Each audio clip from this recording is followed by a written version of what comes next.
How would you like a 15% discount to my daily email, the stack of stuff, the show notes, discounts to the conference, all of that? All you need to do is text the word show to 33777. You'll get the annual subscription with a 15% discount to my daily email. You'll get the stack of stuff, the links to the show notes, discounts to the conference, and so much more. All you have to do is text the word show, SHOW, to 33777. Text show to 33777.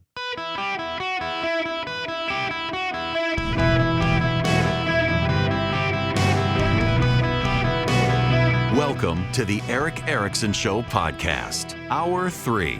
Hello, America. Welcome. It is Eric Erickson here across these United States of America. The phone number is 877-973-7425. I want to play you some audio. This was on Meet the Press with Steve Kornacki diving into presidential polling.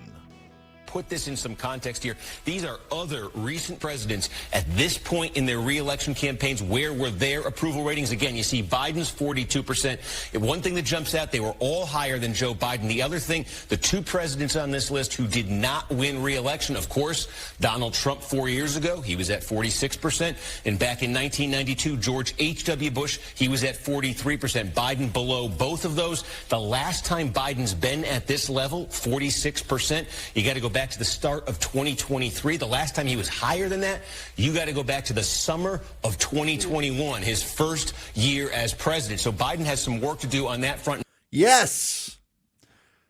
Politically, things aren't working out so well for Joe Biden right now. And what he has had has been disarray on the Republican side. This is Byron Donalds on CNBC. Will Speaker Johnson be able to survive the, I don't know what, I would say long term, but, you know, that means till the weekend in the House these days. You were almost, I think your name was thrown in there. You don't want it. Why would anyone want it at this point? But you think Speaker Johnson survives all this, Congressman? I do. I think cooler heads are going to prevail on Capitol Hill. It's been a very contentious time period, especially over the last month or so, but definitely over the last 6 to 8 months. But I think Speaker Johnson's going to remain. Look, we're going to finish out this Congress, and then everybody's going to kind of take a beat, go campaign, figure out how the elections shake out, and then go on from there. Look, Republicans have some problems. It's true. And the media loves to highlight the Republican problems. But we just spent a massive Republicans in disarray news cycle over Ukraine votes. And the fact is the economy matters greatly. This is ABC 10 out of California covering the situation with Bidenomics. A new survey finds nearly 1 in 3 households in County struggles to even access food. Many other food banks in our region are struggling now due to a downturn in donations and, of course, higher food costs. So the report reveals certain populations like rural areas and Black and Latino households are hit the hardest. The report also finds nearly 53% of households in Yolo County work in the agricultural industry and are still food insecure. Experts say the root cause of food insecurity is related to poverty. The U.S. Census Bureau says California has the highest poverty rate in the U.S. at 13%. Way to go, Gavin Newsom. It's a problem. Now, here's Como news out in Seattle. According to Gas Buddy, gas prices in Seattle are up 4 cents per gallon from last week for $4, and it's an average of $4.79 a gallon. Prices in Seattle are 23 cents per gallon higher than a month ago, 11 cents higher than a year ago. In Tacoma, gas is down 5 cents for an average of $4.61 a gallon. In Yakima, gas is up 5 cents for an average of $4.43 a gallon. The national average price of gas is up 4 cents per gallon from last week and 10 cents per gallon from a month ago. The national average is $3.64. Gas prices are going up. It's a problem. Look, this is a major news coverage around the country. Here's one more news channel on this. Gas prices are on the rise in western New York this morning. AAA reports a pretty big jump at the pump. The average price of a gallon of gas in the Buffalo Niagara Falls region today is $3.56. That's up 11 cents from last week and 26 cents from last month. The average price in March was $3.35. The state average right now is $3.69. Gas prices on the rise. People are struggling to put food on the table. It's called food insecurity. The media calls it. Joe Biden's popularity, it's not good. A little more from Steve Kornacki from Meet the Press yesterday. We talk about the erosion for Biden, and now you start to see it. Look at these numbers. Trump advantages on all of these traits. And I stop here because competent and effective, that was President Biden's, the crux of his campaign pitch back in 20. Now, let me pause again and give you the numbers that Kristen Welker, she's floored by. Who is competent and effective? 47% say Trump, only 36% say Biden. But wait, who has a strong record as president? 46 say Trump, only 39 say Biden. And we actually polled this question in 2020, and it was basically the exact opposite. It was Biden with about a 10-point advantage over Trump. And again, same with handling a crisis. Biden had the edge over Trump. And how about this? It's the former president, the current president. We don't really see matchups like this. Well, now we can measure it. Who has the strong record as president? And again, Trump outpacing Biden on that front. And again, you got to mention this one, too. Necessary mental and physical health. We asked this 4 years ago. It was a wash. It's now a clear liability for Joe Biden. So these are all troubling numbers for Biden. All troubling numbers. So they didn't give you the percentages there. Necessary mental, physical health to be president of the United States. Which candidate is better with the necessary mental, physical health? 45% Trump, 26% Joe Biden. But I told you about gas prices. And I told you about food insecurity, the costs of living. According to the latest NBC News poll, which candidate is better at dealing with inflation and cost of living? 52% Donald Trump, 30% Joe Biden. This one is notable because it has Donald Trump over 50%. All the others have Trump in the 40s, Biden in the 30s or the 20s on mental health. But this one is actually Donald Trump is over 50%. Donald Trump is at 52% dealing with inflation and the cost of living. That's a really big deal. That's a really big deal in this polling. It's very telling in this polling that Donald Trump reigns supreme over Joe Biden on so many of these issues. Who's mentally fit and physically fit to be president? Donald Trump wins. Who's better at dealing with inflation? Donald Trump wins. Who's competent? Donald Trump wins. Whose administration have you benefited from more? Donald Trump wins. All of these should be terrible, terrible, terrifying warning signs for the Democrats, and yet, because they're all convinced they hate Donald Trump so much, you must as well. And they have tried to manufacture external events to get Donald Trump thrown in jail. So I don't know that I should play this for you. You could go to Instagram and you can see it. If you go to Instagram.com/EW Erickson, or better yet, if you text Eric, E-R-I-C-K, to 33777, you'll get the link to my Instagram. My son, my 15-year-old son, you should know, for 10 of my son's 15 years, he has vehemently opposed me putting his picture, image, or likeness of any way, shape, or form on the internet. He does not want me to put him on the internet to save his life. My son is concerned because he's been recognized in public in the past as my kid. I had some woman freak out and run screaming towards us, and it was good, not bad. She was a fan, but it scared him to death. He was little, and he was like, no, I don't want my picture, no. And just was very adamant, never put his picture on the internet, so I didn't. My son wants to be a comedian.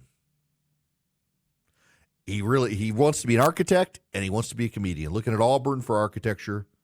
He's watching Shane Gillis and Nate Bargatze for comedy. He wants to be a comedian. And he's figured out the Donald Trump impression. He's working on it. He's working hard on his Donald Trump impression. And he says, Dad, it doesn't actually matter how you sound. It's if you do your hands in certain ways, if you stretch it out like the OK symbol and you stretch out and you talk a little bit like Donald Trump and you drag out some syllables, he says, that's Donald Trump. It's all about style, not really how you say it. So this weekend, after being down in Florida touring stations, I get home and my son's like, Dad, can you take me to your office? I want to film a video. Since Donald Trump can't respond to the the lawsuit because he's under the gag order, I want to do Donald Trump's response. And will you let me do Donald Trump's response for him? And you can put it on social media for me. It's like, I don't know if that's a good idea. But his mom was like, yeah, look, he's never wanted you to put him on social media before. Put him on social media, but turn off the comments. So if you follow me on Instagram, you saw the video we put together. Well, what the heck? I might as well play this for you. But there's a key point in me playing this. Whether you think my son does a good impression of Donald Trump or not, this is my 15-year-old doing his Donald Trump impression.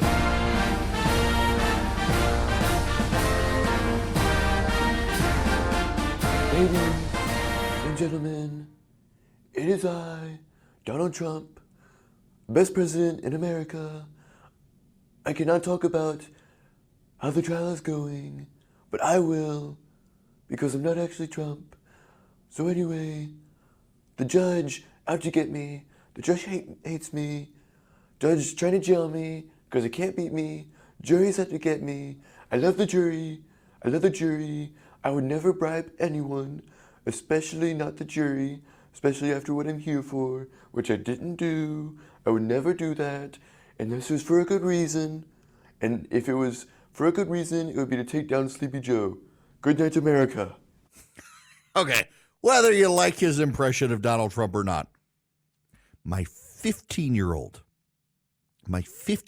picks up on the fact that they can't beat me, so they want to jail me. Now, if you're a regular listener of this program and you know anything about my family, my wife and kids are not exactly in the we like Donald Trump camp. Why? Because we had Trump supporters show up at our house to threaten us, among other things. My kids were beat up at school by Trump-supporting family kids because I didn't support Trump in 2016. And they made sure to tell my kids that's why they were about to get their butt kicked. Not exactly a Trump fans at my house. Given what happened, you can at least understand that. And even my 15-year-old son, who's not a Trump fan, recognizes that they're trying to jail me because they can't beat me. That's the way this comes across. They're trying to jail me because they can't beat me.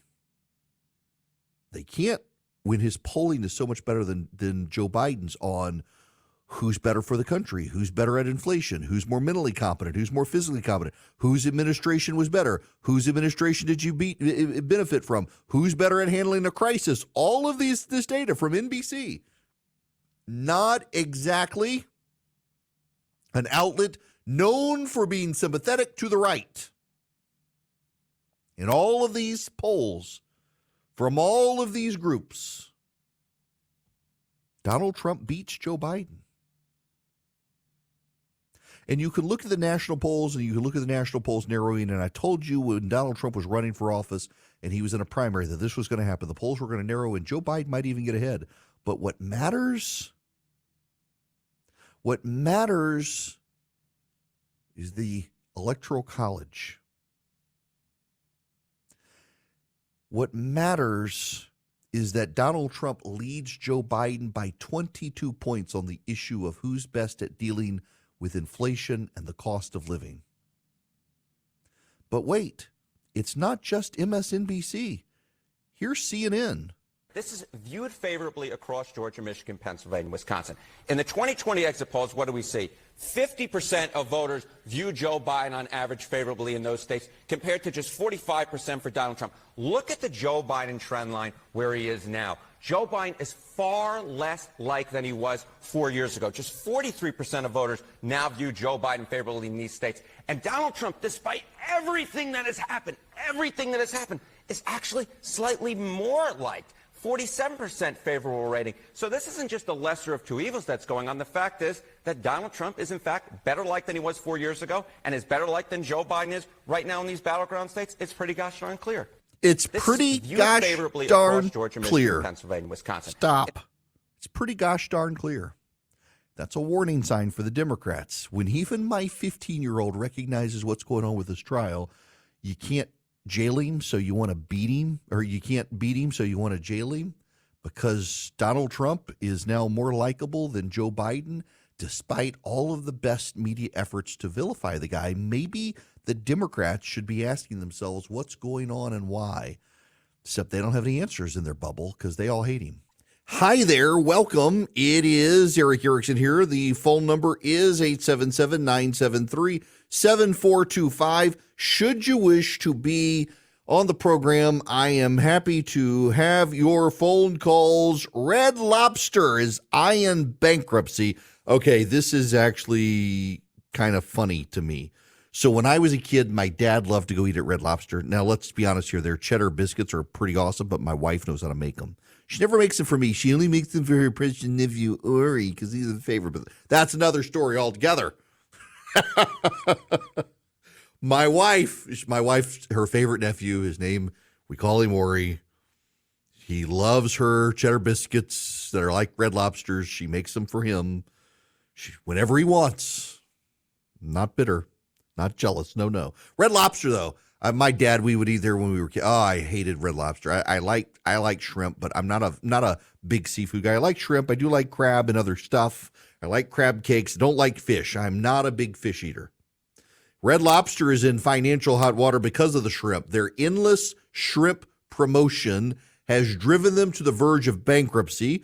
The law firm King & Spalding is recommending that they file for Chapter 11 bankruptcy to allow them to restructure their debts.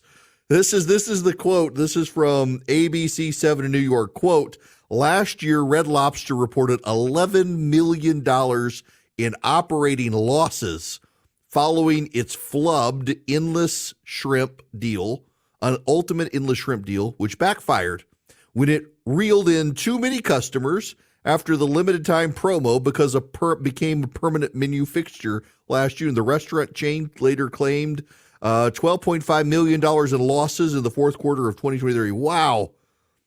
$12.5 million in losses because too many people wanted the ultimate endless shrimp. Maybe they needed people with better business skills running the shop because a lot of people love them some shrimp. Now, I love Stamps.com, and you will too once you start using them. In fact, I got a pile of packages I got to send out this afternoon, and they're coming to pick them up. UPS is. Why? Because I did them with Stamps.com. You can too. You go to Stamps.com, you click the microphone, you put in my name, Eric, E-R-I-C-K, and you start shipping and saving today. You get up to 89% off UPS and post office rates with Stamps.com. You can find the cheapest options and the fastest options for shipment. You ship them out with Stamps.com. Out they go. They come to your office. You never stand in line. Not only that, right now, if you go to Stamps.com, you click on microphone and you put in Eric, you get a free digital scale, you get some free postage, and you don't have a long-term contract to sign. You can cancel at any time. I've used Stamps.com on and off for 20 years. It has saved me a lot of hassle as a small business owner, being able to ship packages and to not have to go stand in line. I just arrange pickup at my office, and they come to me, they get my packages, and they ship them out. Stamps.com. Click the mic, put in Eric, E-R-I-C-K. You get shipping and saving today with Stamps.com. So convenient and no contract to sign. Greetings, conversationalists. Welcome. It is Eric Erickson. The phone number, 877-973-7425. Should you wish to be on the program, very happy to have you. As always, text Eric, E-R-I-C-K, to 33777. You can get the podcast, the live stream, the show notes, all the social media links, YouTube and the like. Well, she has reared her head. She's back. She's back. I'm not even going to tell you who. Sat down for an interview with Al Sharpton. We have to remember that every victory, built into every victory are the seeds of defeat, but also built into every defeat are the seeds of victory. We have seen victory, but we cannot rest on that victory and think that it is impermeable and impervious to harm. What we know is that the attack on diversity, equity, and inclusion, DEI, is an attack on democracy, it's an attack on education, it's an attack on how our economy works, because what Reverend Warnock and John Ossoff, what Senator Ossoff and Senator Warnock represent, are pathways to the American dream. They are proof points, and those proof points scare those who want this world to be more narrow and more restrictive. And so we have to recognize that our opportunity to hold to those successes requires our constant attention, our constant tending. You know, voting is not magic. Voting is medicine. but it also means that it's a constant engagement, that we can't have a moment of success. We have to keep working constantly at moving ourselves forward. Oh, good Lord. Yes, that is Stacey Abrams. Stacey Abrams, the president of Earth and governor of Georgia, has come forward to denounce attacks on DEI, diversity, equity, and inclusion, saying attacks on DEI are an attack on democracy itself. This is a woman who refused to concede and who had people like Hillary Clinton say she actually was the winner in 2022. Remember, Republicans aren't allowed to question the outcome of elections, but Democrats not only are, they're treated as legitimate by other members of the media. I have said all along, you would not have had the outcome of 2020 with people questioning the election if you didn't have so many Democrats questioning the outcome of 2016, claiming the Russians stole it, and 2018 with Stacey Abrams. They went to bat for her, a liar, and she's finally rearing her head to declare DEI is a good thing. Given her track record, it must be on the verge of defeat. Notable, she's going on to Al Sharpton's show to do this. But it's not just her who's reared her head. Guess who's back as well? None other than the boogie monster herself. Because Putin does what he would like to do: kill his opposition, imprison his opposition, drive, journalists and others into exile, rule without any check or balance. That's what Trump really wants. And so we have to be very conscious of how he sees the world, because in that world, he only sees strongmen leaders. He sees Putin, he sees Xi, he sees Kim Jong-un in North Korea. Those are the people he is modeling himself after. Really? It's amazing, these people that they get on these shows, and I don't know what show she was on. She was in some interview, and they just say this stuff. They don't really believe this stuff. At least I don't think Hillary Clinton believes this about Donald Trump. She didn't like him, but it's nonsensical for her to say it. That Donald Trump, he would really like to kill the people who are criticizing him. Donald Trump would really like to do this. Listen, Hillary Clinton, of all people, should not be suggesting someone wants to kill other people. I mean, it is an entire meme whenever a plane crashes or something disappears or someone dies accidentally. A meme crop up that I have information that will lead to the arrest of Hillary Clinton. Queen Elizabeth II herself. Pictures cropped up of her after her death holding up a sign saying, I have information that will lead to the arrest of Hillary Clinton. All memes, all jokes. Really, Hillary Clinton, though, you're going to say this about Donald Trump? They have internalized this nonsense, and some of them actually do believe it. It's just, these aren't serious people. They think they are serious. They are confused with serious people because the media gives Democrats who say these things the benefit of the doubt. They give Stacey Abrams. Hillary Clinton, of course, suggested that Stacey Abrams was the legitimate governor of Georgia and had actually won the election in 2018. They seed these nonsensical stories. They lie. The media allows them to get away with it in a way that Donald Trump's not allowed. Donald Trump gets prosecuted for denying the election, and they get on TV, welcomed and embraced on television for their lies. Part of the issue here is how out to lunch these people are. They're talking to themselves, and I got real concerns about the right. So, for example, let me pick on my own side for a minute here. Charlie was telling me a couple of callers called in attacking me on the Ukraine stuff and funding Ukraine and that why should we fund Ukraine? Why should we spend more than Europe? I know there are people on the right who tell you this stuff, just as Hillary Clinton and Stacey Abrams say their stuff on the left. It's actually a lie. Europe has actually appropriated more funds to Ukraine than the United States. Anyone on the right telling you otherwise is actually lying to you. Some of you will want to believe the lie because it's what you want to believe, just as Stacey Abrams and Hillary Clinton will believe that lie. All of us are in postmodern times. All of us are dealing with critical theorists who believe the world is arranged in some intersectional way that we have oppressors and oppressed and we have victims and victimizers. And on the right, they're the opposite of the left. People want to tell you your truth and their truth, not the actual truth. And then you want to believe what you want to believe. And it doesn't matter the evidence, it doesn't matter the data. You'll question the underlying sources just so you don't have to change your mind on stuff. It's no different than a Stacey Abrams or a Hillary Clinton. The people are at war with the truth. So I have a cup for my show. We send it to program directors. On one side, it has my logo.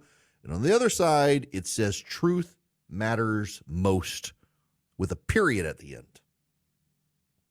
Truth matters most. Not your truth, not my truth, truth. I'm reminded of the Catherine Mayer audio from the other day about truth. You have your truth. I have my truth. The person next to you has their truth. But if their truth is a lie, it's a lie. It's not true. Some people just want to believe it. And the problem on the left is that they've so embraced themselves in this echo chamber. Let's go back to Hillary Clinton's comments that she believes Donald Trump wants to execute people who disagree with him. There is an entire movement, I am convinced of it, there is an entire movement on the left that is using this sort of language, hoping quietly, privately, that Donald Trump eats a bullet. They want someone to take out Donald Trump because they know the voters will put him back in office and they want to stop him.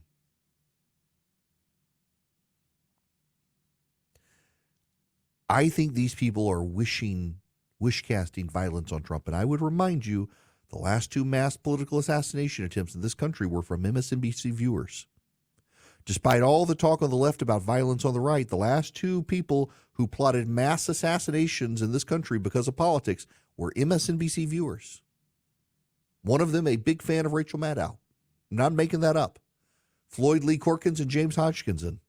You can look them up. They were would-be mass assassins based on political views, and they targeted people on the right, not people on the left. All this lecturing about the violence of people on the right, I think the left is trying to drum up violence against Donald Trump in their rhetoric against him. They say if he gets elected, he'll be a dictator, he'll be an authoritarian, he'll never leave office again. Yes, he will. What they're also saying is subtly they have a great disdain for the American Constitution and its people. They do not believe the Constitution and its people are strong enough to withstand Donald Trump after 4 years. Because they're not. They hold the people and the founding documents in contempt. And so they wish-cast violence on Donald Trump, hoping someone stops him because they can't actually attack the voters. They don't like the voters. They don't trust the voters, but they can't be open about it. So they got to make it about Donald Trump and hope for violence against him. That's what so much of this rhetoric from MSNBC and elsewhere is about Donald Trump. They're hoping he eats a bullet because they don't think they can stop him at the polls, and they want to stop him by any means necessary. To the phones we go. Sheila, you're going to be up next today on the Eric Erickson Show. Welcome, Sheila. How are you? I am just fine. Prayers for your wife. Thank you. You made my point. I just phoned in concluding. I just saw this Hillary Clinton video that looks like the Queen of Crazy, like had night terrors, woke up in her bedroom and had to just kind of express herself to whoever would run the clip.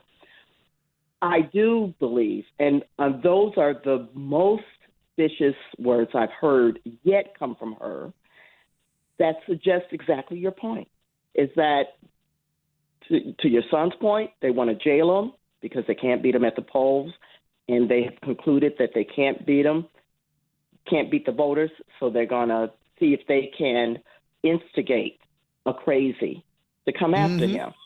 So I'm hoping that his Secret Service detail is, as on top of their game as they possibly can be. Oh, me too. I'm assured they are.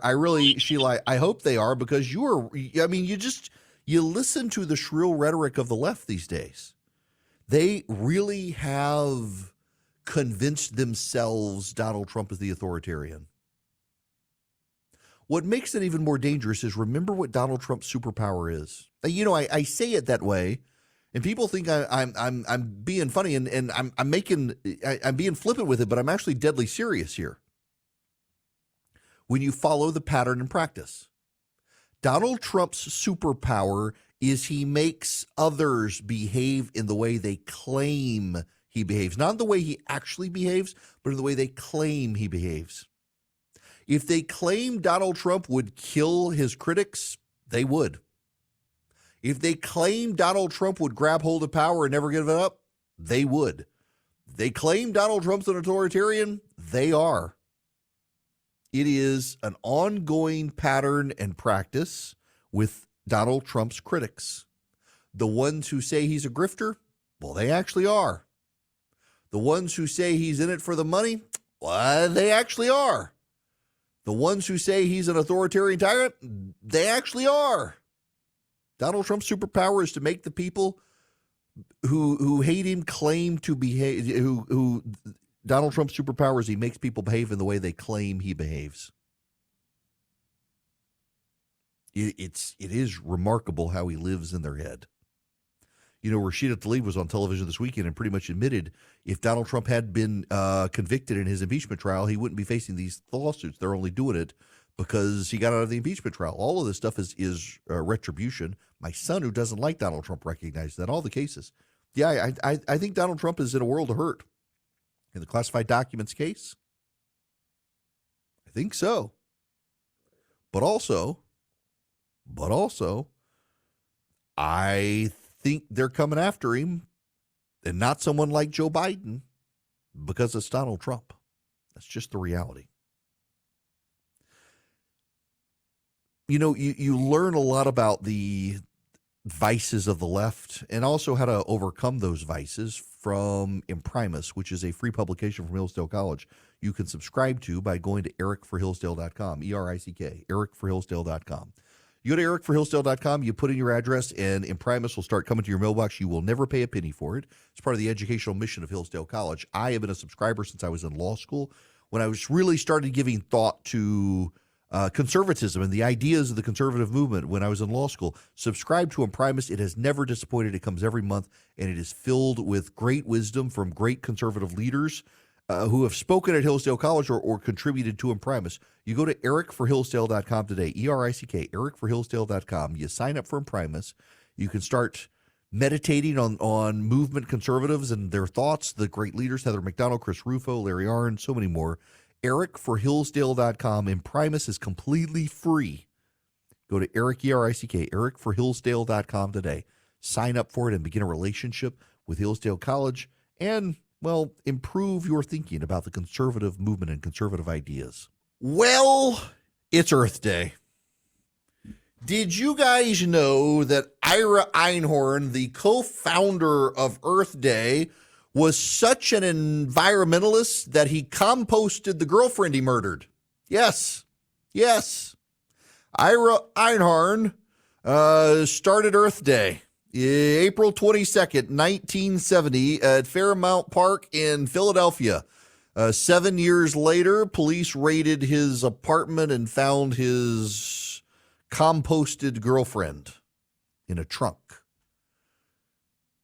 Yeah, the commies, you know, that did it right around, what was it, Lenin's birthday, 2 days after Adolf Hitler's birthday, started Earth Day. It is a commie celebration. I don't celebrate Earth Day. The way I celebrate Earth Day is I ride my SUV around, making sure I put in premium gas. The co-founder of Earth Day murdered his girlfriend. They don't really want to talk about that one. It's like, Kwanzaa. Kwanzaa has absolutely nothing to do with African tribes. It was actually founded by a guy who was in prison for violently assaulting a woman. I believe he tied her up and burned her and raped her. And got out of prison and in prison changed his name and claimed that he was putting Kwanzaa around Christmas because that's when the Crips and Bloods are celebrating, and wanted to make an African nationalist holiday that had absolutely nothing to do with African nationalism, Africa, or anything else. He just kind of packaged it. I don't actually know anyone who celebrates Kwanzaa, just politicians who mention it. But man, Earth Day's got them all whipped into a frenzy. Athens, Clark County up there that where they made a sanctuary city and now deny it was a sanctuary city after Ilhan, or what is his name, Jose Ibarra, killed Laken Riley. They've taken Earth Day off. They've closed county government to celebrate Earth Day, the commies up there. By the way, I should tell you there's a rumor that Jose Ibarra is out of jail. That's not true. It was a poorly written story that was misinterpreted. He's still in prison in Georgia. He is not released. But maybe he can come out as an environmentalist and start an environmental holiday, and the left will celebrate him. It is remarkable how many of these violent sociopaths get to develop holidays for the left, and they all embrace them. I mean, calendars are designed around liturgies like the Christian holy seasons, or we're headed into Passover. The Jews have a lot of holidays, celebrate a lot of things. We're headed into Passover, and they don't get because of this country's founding and the like. They don't get off like the rest of us. They have to take off themselves if they want. Christmas, we get to close down and things like that. A lot of states used to shut down for like Good Friday. They don't so much anymore. But with Passover, I got asked to fill in for Ben Shapiro, and I'm at a point where I can't fill in for Ben anymore because so many of my stations are opposite him, and so stations asked me not to fill in for Ben anymore. But he is off for Passover, which is a legitimate holiday, unlike Earth Day. It's kind of funny that Earth Day and Passover collide. The holiday created by God Almighty himself versus the holiday created by the creatures who decided that they themselves would be God. Interesting juxtaposition there. Now, on this whole note, I want to wish my Jewish listeners who are going to be tuning out and celebrating Passover a blessed Passover. I don't ever wish a happy Passover to my Jewish friends, given the history of Passover. It is a blessing to be led out of the land of Egypt and the remembrance of that. In seminary, I found history echoes, the plight of the Jews out of Egypt, and then out of Persia, the return to Israel, and now we have this season of anti-Semitism rising. This too shall pass. God's people will ultimately prevail against the things of the world, but the things of the world do hate the things of God. It's something to meditate on around the Passover table. We'll talk to you guys tomorrow.